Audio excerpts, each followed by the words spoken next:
قسم په خدای چې رب العالمین په جلا خوشحالي خلک کوئی ما ته ټینشن دی، ما ته پریشانی ده، ما ته مصیبت دی، ما ته تکلیف، هر سړی پکې مبتلا خدا مې مان دی چې دا هر څه خدای ختم وي، دا تکلیفونه دا مصیبتونه بې د الله نه بل څوک نشي ختم. نو الله ته به جاړو زاري به کوو چې خدای پاک امت مسلمه معاف کړي. لاول خدا وسات کوم حرمین بند شوي دي، مکه مکرمه بند ده، طوافونه بند دي، مدینه منورې ته د رسول الله مبارک سلام بند دی. مبارک پیغمبر به په خپل قبر کې زونه خپي، هغه ته خو درود شریف رسي، هغه ته خو فرشتې مقرر دي درود شریف سلام ورته رسوي. مخامخ خدای دل جدای او لري نه جدای قائد و جهان مخرج به کمره شو کم غلو به الصلاة والسلام عليك يا رسول الله.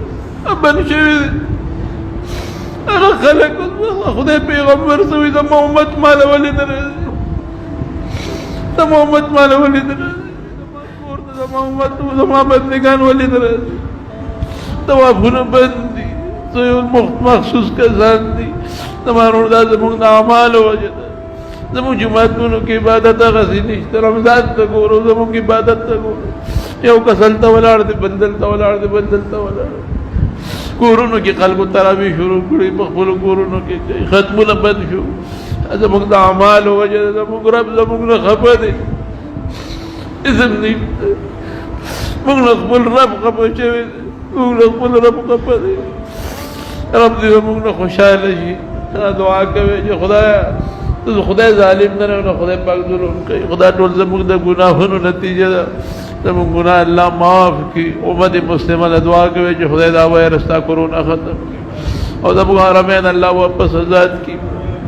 انشاءاللہ کوشش وکړئ خدای ته وجاړئ په دې شپو کې، الله ته زاري وکړئ، بچي پاسوئ، زنانه پاسوئ. او لیلة القدر ډېره قیمتي شپه ده. بل صدقه فطر خبره ده، سرسایه 100 روپۍ تقریبا، پاوکم 2 کیلو اوړه یا پاوکم 2 کیلو غنم یا د هغې قیمت. دا صدقه فطر دا بهتر ټیم فاغه دی چې سړی د اختر منزل زی وری کی خو مخکې په څوک ورکوي ورکولی شي. د هغې مسایل به انشاءالله ما ته خو چاوي 80 روپۍ کېږي او څوک 100 یا د احتیاطاً 100 روپۍ تقریبا جوړېږي. او نور دا صدقه فطر مسائل انشاءاللہ بل جمعه پکې راځي، هغې کې بیان به وکړو. دعا وکړئ الہ العالمین ته زموږ نه راضي شې، موږ معاف کړه، موږ معاف کړه، زموږ پریشانۍ الله په خوشحالو بدل کړي. الله چې چا ته څه ټینشنونه دي، چا ته څه پریشانۍ دي، خدای ته زموږ رب تا ته پلاس نیولې. رمضان مقدس میاشت ده، الله د جمعې مبارک ورځ ده خدای، او جمعه کې یو وخت چې الله دعا قبلې، الله زموږ پریشانۍ په خوشحالو بدلې کړي، زموږ د بچو پریشانۍ په خوشحالو بدلې کړي.